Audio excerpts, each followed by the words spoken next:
Pablo Di Pierri, Bravo, Pablo. señor periodista, conocido como el Pibe 10 en los ámbitos mediáticos. No tomen en serio la canción, como yo les dije hace una semana, renuncié a la política, hoy voy a hablar de cine. Bien, Cine nacional se igual. lo pedí Marce. yo.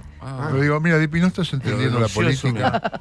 No la estoy viendo. No la ves. No la estoy viendo.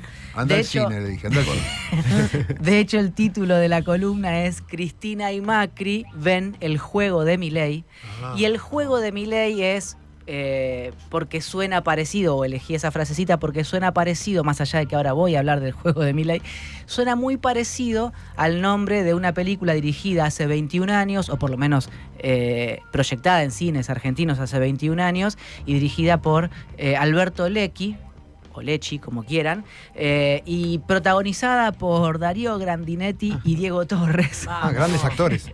Yo les traje, ahora hablamos un cachito de la película para que se entienda por qué la tomo, pero les traje la promo de Canal 9, cuando Canal 9 decidió hacer un ciclo de cine nacional. Escuchemos, veamos, para los que están en YouTube, la promo de Canal 9. A ver. Este sábado, después de la medianoche, Jazmín Stewart presenta El juego de Arcibel. La nota de ajedrez va debajo de la del caballo. Por título, Un rey negro acorralado. Firmado, Arcibel Alegría. Una película de Alberto Lecchi. Yo solo comento lo que veo en la partida. Déjese de hablar de ajedrez. ¿O se piensa que acá somos todos tontos? Usted ha aprovechado una partida de ajedrez para dar su opinión sobre el señor presidente. Yo no soy político, solo escribo comentarios sobre ajedrez. Con Darío Grandinetti. Si la ala izquierda del adversario se viera fortalecida, ¿qué pasaría? Contésteme. Usted se quedaría sin trabajo. ¿Cómo? El juego de Arcibel. En el ciclo Como Nunca Los Viste. Este sábado después de la medianoche por el 9. Y no lo ponen a Diego Torres. Le da vergüenza. Le da vergüenza. Es verdad. Sí, le da vergüenza. Bueno, No le da. son malos. Bueno, sí, le da vergüenza. ¿Quieren que admitamos que nos da vergüenza ponerlo a Diego Torres? No da vergüenza. Si trabaja che. Darío Grandinetti y no lo pones a Diego Torres. Lo pones a Grandinetti. No sean injustos. Yo voy a Ahora te voy a bancar. poner una canción de Diego Torres. Listo, se acabó. Dolor Esperanza, te vamos a poner. Castigado Marcelo. Les cuento muy someramente. Les recomiendo con mucho énfasis la peli. Ustedes saben que yo de cine no sé nada, pero como simple espectador, esa peli me gustó mucho. ¿Es mejor que Juan? Mucho mejor, 10.000 veces mejor. ¿Puedo adivinar por lo que vi? Sí, por supuesto. Es un periodista Claro. especializado en ajedrez. Ujú. Y en su comentario sobre una partida de ajedrez importante, Sí. filtra una opinión política o un análisis político O lo sobre lo que está interpretan de esa pasando. manera. Como desde el No, jardín. ya defendiste a Diego Torres. como ahora lo lo del vas a jardín. defender. También el tipo habla de ajedrez y lo interpretan que está hablando. Defendemos todo. ¿Qué ocurre? Para. Esta historia transcurre en un país imaginario llamado República de Miranda, donde hay un dictador que se llama General, o que es general, y se llama Avalorios de apellido, y entonces por ese comentario en un artículo de ajedrez, Avalorios, el tipo termina en cana con todos presos políticos. Socialistas, comunistas. ¿Ves, Marci? Y en la cárcel... interpretado. En la cárcel, donde está preso, acusado por afanarse un peón de la redacción del diario donde trabajaba, porque no podían decir que por el comentario de ajedrez es todo muy estaba en simbólico. cana. Sí. Es todos exactamente. Porque por un peón no lo van a... No es que la metáfora esté muy elaborada, por eso no me atrevo a decir que sea una gran película. Arcibel Alegría, el otro Avalorios. Es bastante consignista todo. Pero lo cierto es que termina sucediendo que Grandinetti, aburrido de estar en la cárcel, inventa un juego. Porque él se preguntaba, mientras estaba detenido, cuál era el juego de mierda que le cabía a su país para liberarse. Ajá. Entonces termina inventando un juego, ahí entra Diego Torres, no les voy a spoilear nada, véanla si quieren. Diego Torres es un delincuente común. Cuando se genera o se produce la apertura democrática, en el penal donde estaban los detenidos políticos empiezan a caer presos comunes. Claro. Y Diego Torres es un pibe que cae por choreo. Sí. Pero traba amistad con Grandinetti y le dan forma a este juego. Y no les digo cómo termina la peli. Ay, la voy a ver, ¿eh? ¿Te convenciste? No, Te juro. creo que se puede ver. Sí, estaba en Flow hace poco. Mira. Debe estar en alguna plataforma de Bueno, andar. entonces, ¿cómo es el juego de Arcibel? Bueno, el juego de Arcibel obviamente tiene tintes revolucionarios, ¿no? Pero es algo parecido al TEC. Lo que pasa es que yo lo tomaba porque me parecía que había en Milei un juego que tenía que ver con la utilización de una narrativa para reventar un sistema político, ¿no? O un sistema político que venía medio decrépito, decadente o descompuesto, termina siendo detonado por las armas de Milei en este juego de destruir como topo o como lo que quiera desde adentro ese sistema político. Ahora, a pesar de todo esto, que puede ser el diagnóstico que comentamos desde que asumió Milei o desde mucho antes hasta acá, lo que empiezo a notar es que Macri y Cristina son los dos dirigentes políticos que, sea por viejos o sea por sabios, están entendiendo lo que está pasando o que tienen al menos todavía una moderada capacidad para intervenir sobre los resortes de sus estructuras políticas y hacerle algo de frente a Milei. Cada uno a su manera, por supuesto, no estoy hablando de que coincidan, pero fijémonos los paralelismos que hay entre Macri y Cristina en sus últimos movimientos. Macri fue por la conducción del PRO, cuando vio amenazada esa conducción por parte de Patricia Bullrich, que es un engranaje más del gobierno de Javier Milei. Sí. Pero no solo eso. Si uno observa los movimientos de Macri, y yo supongo que Macri no tiene mucha más alternativa que terminar acordando con Javier Milei, y de hecho come milanesas con Javier Milei para acordar alguna unidad de cara a las listas del año que viene, pero Macri todo el tiempo le corre el arco a Javier Milei y negocia por algo más, sea por sus amigos, sea por un carguito para alguien, sea para que no sea el hijo juez de la corte y entonces terminen de martirizarlo con la apertura de la causa del Correo en su contra.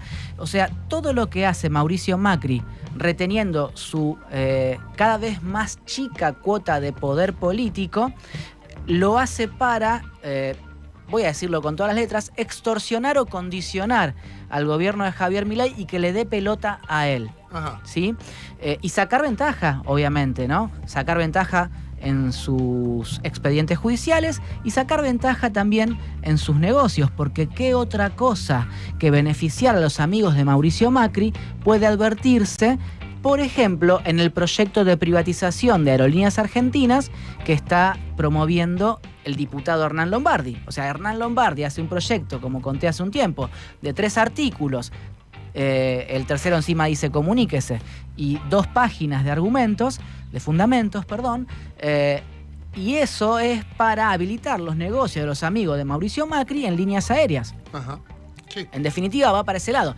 Bueno, si pasamos a la figura de Cristina Kirchner, lo que vamos a encontrar es algo parecido con un signo político, por supuesto, opuesto, antagonista con respecto a Macri y con respecto a Milei, pero que también busca cultivar el terreno propio en beneficio de sí misma y de la fuerza política que ella expresa o representa o pretende expresar y representar.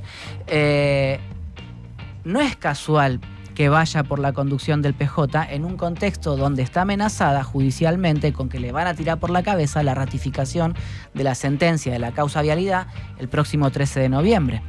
Le viene como anillo al dedo que la planificación de los comicios fuera, aunque todavía no sepamos a ciencia cierta si efectivamente se va a hacer la elección, hoy todo indicaría que no, pero hay que ver, el 17 de noviembre. Venía como anillo al dedo, la misma semana que la sentencian, ella iba a estar de campaña por la conducción del PJ. Y hay que revisar por qué va Cristina a la conducción del PJ, va por la presidencia del PJ, porque hasta hace un mes y medio atrás era bastante improbable.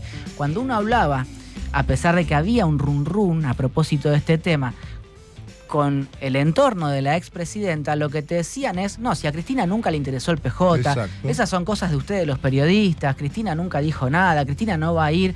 Bueno, lo que sí se sabía en ese momento era que Cristina había intentado mandar o auspiciar el desembarco de Guado de Pedro en la conducción del PJ, a Guado de Pedro no le dio la talla, después de eso trató de cerrar con Corpachi, la senadora catamarqueña, que es presidenta del PJ en Catamarca, donde la acompaña como vicepresidente nada menos que Raúl Jalil.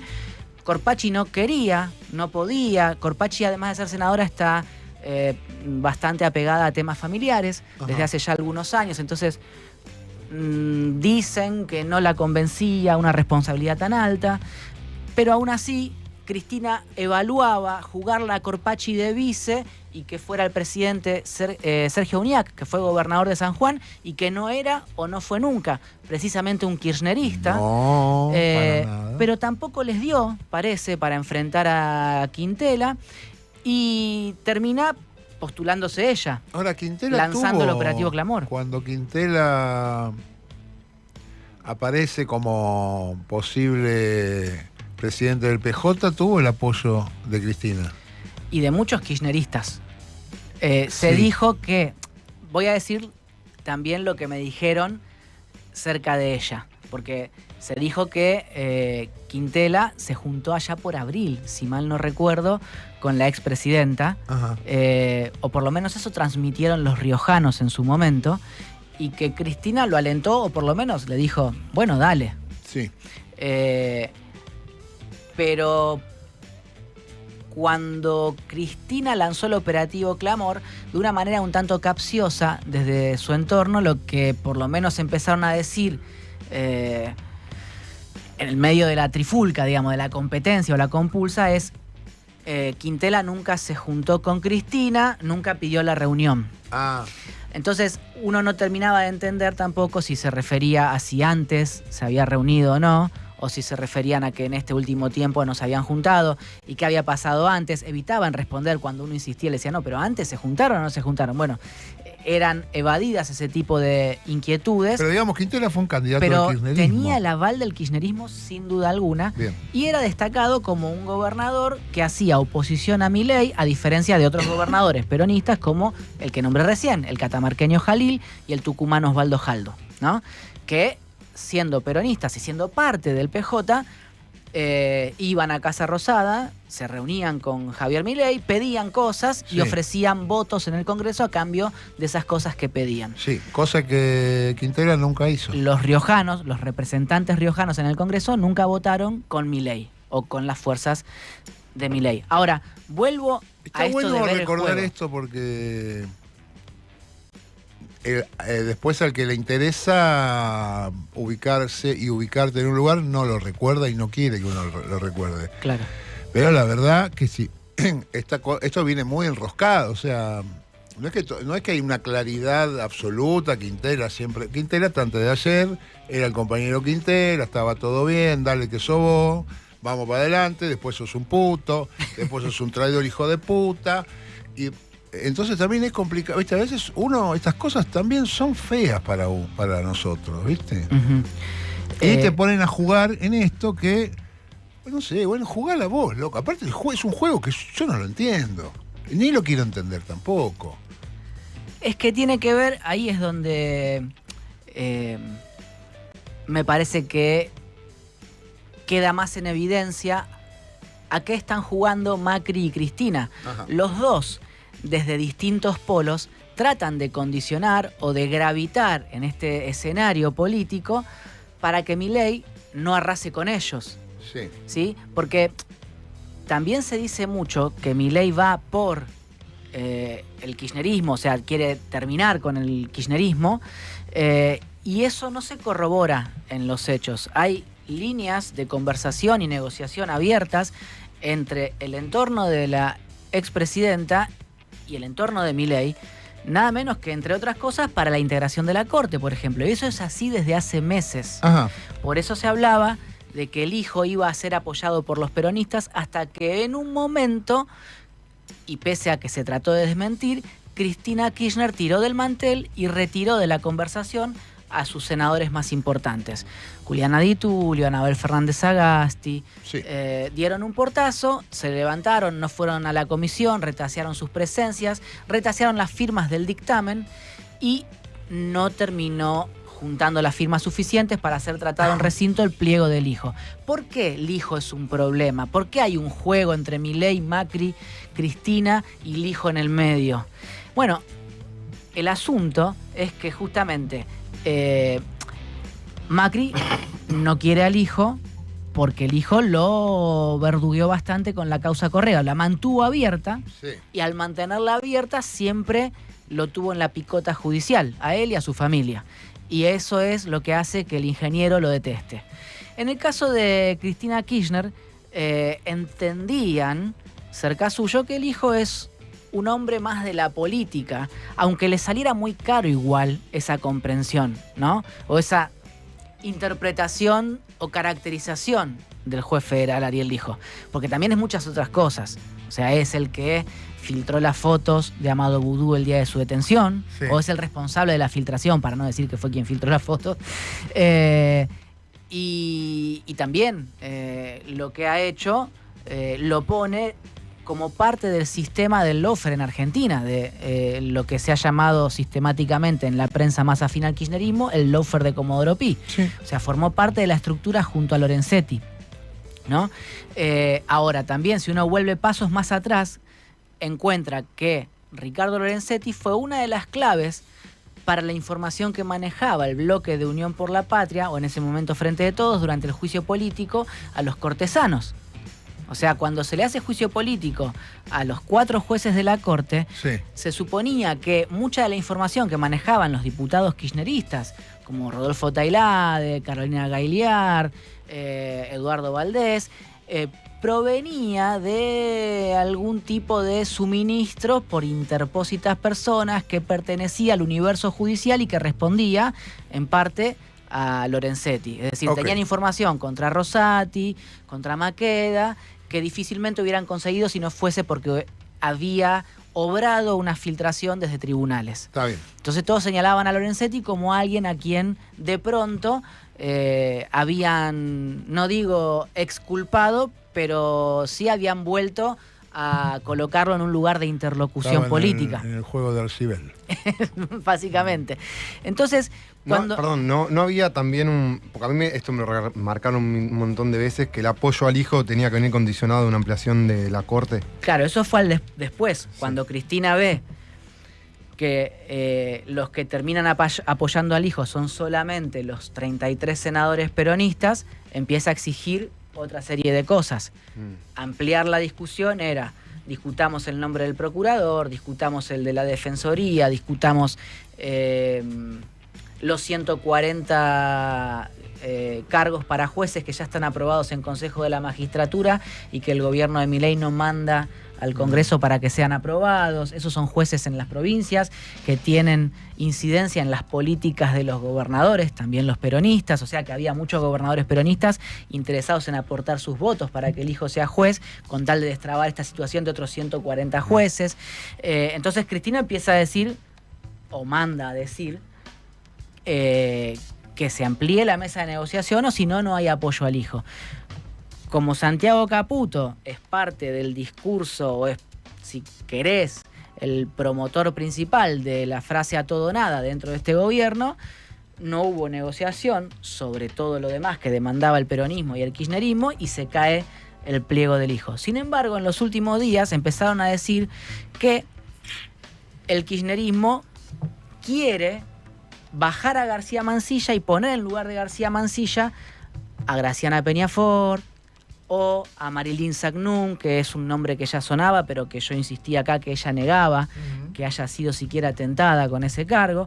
Pero en todo caso se está hablando de nuevo que hay una ventana de tiempo para que el hijo termine siendo juez de la Corte, si es que se accede a que también haya alguien que exprese o represente al peronismo, al kirchnerismo. Esa es la razón fundamental que siempre me dieron para apoyar al hijo, más allá de lo que es el hijo, lo que es tener gente propia en la Corte Suprema. Por eso hablo de la ampliación de la Corte Suprema. Eso fue el último tiempo. Y el pliego del hijo fue enviado en abril, marzo-abril de este año. Y desde marzo-abril de este año, los senadores del peronismo, incluso los más kirchneristas, decían que al hijo lo iban a votar. O sea, nunca estuvo en duda que al hijo lo fueran a votar. E incluso se celebró dentro del sistema político la carta que tenía un cuidadoso aval de Estela de Carlotto al hijo. Eso daba a entender que Cristina estaba de acuerdo con eso. Sí, pero a lo que voy yo es siempre a mí desde esa fecha incluso me lo marcaban al hijo como moneda de cambio, no porque les guste el hijo o porque el hijo era el candidato. O sea, como moneda de cambio para esto. Eso no fue nunca asumido de esa forma bueno. hasta el final, hasta que efectivamente tiran del mantel y se cae la negociación. Y lo que termina sucediendo ahora es que van de nuevo. ¿Por qué? Porque se termina el año parlamentario. Sí. El 30 de noviembre o el 9 de diciembre se termina el año parlamentario y solo sesiona si hay una convocatoria extraordinarias. Es muy difícil que alcancen los plazos para que se pueda promover una nueva candidatura en desmedro de la de García Mansilla. O sea, Sí. Poder se puede, pero es muy difícil que se logre saltear todos los procesos y se postule, por ejemplo, a Sagnum. Con lo cual, antes de ayer, tanto en La Nación como en Diario AR, salieron dos notas, una de Claudio Yacker y La Nación, otra de Berkovich en Diario AR, donde empiezan a otear horizontes. Incluso Berkovich dice algo así como que Milei podría terminar mandando por decreto los pliegos de estos jueces, o sea, designarlos por decreto, en un decreto simple, en comisión en la Corte Suprema. La interpretación del Poder Judicial, o por lo menos de alguno de sus jueces más probos, es, si esto pasa, es otra vez el mismo escenario que el de Mauricio Macri al asumir la presidencia de la Nación, Claro. y mandar los Rosati y Rosenkrantz. decretos de, Rosati y Rosenkrantz, que terminaron armando tremendo revuelo y que tuvieron que discutirse y aprobarse en el Senado, porque no los aceptaban. O sea, se pararon de mano en ese momento Maqueda, Lorenzetti y Hayton de Nolasco. Sí. Termina allanándose Macri en ese momento al sistema político, y entonces lo que decían ayer es, si algo por el estilo fuera a ocurrir en este juego de toma y daca, le terminás dando incluso la chance a Rosati de que aparezca como una especie de Churchill. Se para en opositor Rosati y te dice, no, acá los procedimientos no son los correctos. El que fue enviado por decreto podría tener el regalito de su historia de convertirse en un opositor férreo a Milei por formas, por procedimientos. Con lo cual es un juego abierto en el cual uno observa que no está claro que le termine saliendo mejor a Macri que a Cristina, o a Cristina que a Macri, y en todo caso Milei mantiene en vilo todo mientras se discuten proyectos tan brumosos como el de la privatización de aerolíneas o del presupuesto mismo, que no sabe si va a salir y cómo va a salir, y si lo va a vetar y va a prorrogar el anterior, que es el del 23. Entonces, esa ventana de tiempo, ese juego que tiene Milei para seguir bastardeando a todo el Congreso, a los macristas y a los kirchneristas, en definitiva es una forma de mantener a todos a raya mientras él sigue ganando un día más, 2 días más, una semana más. ¿Por qué digo esto? Porque hay una serie de noticias que dan cuenta de que, pese a lo que supongamos sobre la astucia, si querés, de Macri por hacerse del partido, o la de Cristina por pelear por su partido, lo que vos corroborás día a día es que el macrismo está cada vez más disminuido, entre los que quieren pasarse de una a las filas libertarias y no pueden porque Macri detona los acuerdos que Ritondo hace en la Cámara de Diputados, los peronistas que están en un proceso también de deliberación de sus propias rupturas, o sea, están tramitando sus propias rupturas, los peronistas, y esto lo agrava todavía más. Y el radicalismo ya se partió. Es decir, Milei está dividiendo a los opositores también de cara al año que viene. Su juego es ese. Y Milei va a terminar cerrando, si es astuto, con lo que le queda de macrismo, con lo que queda de radicalismo, y va a ir piloteando unidades distritales según le convenga para vencer a los macristas y a los peronistas donde sea que tenga que enfrentarlos. Ese es su juego y hay que ver cómo lo resisten Cristina y Macri. Hasta ahora es lo que pueden. ¿Necesitamos la unidad del peronismo o es lo peor que nos puede pasar, como dicen algunos compañeros? Es que así como algunos dicen que es lo peor que te puede pasar, hay otros tantos que dicen es una boludez dividir al peronismo ahora. Es favorecer a Milei, Que es lo mismo que decían los radicales que no querían romper el bloque la semana pasada. Y los radicales son poquito, y son un desastre, y son conventillo, todo lo que vos quieras. Pero había muchos radicales que no son progresistas, insisto con esto, son radicales que votan con Milei, pero que decían, che, no rompamos el bloque porque esto es un favor a Milei. Rompernos, dividirnos, es un favor a Milei. Y votarle las leyes, ¿no?